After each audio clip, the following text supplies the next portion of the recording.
ஏமுனக்கு நேருங்க எதுவுமே இல்லை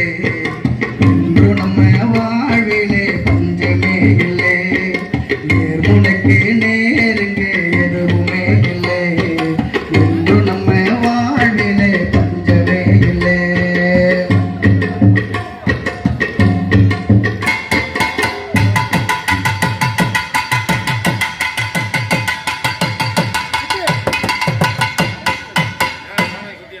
பூமியே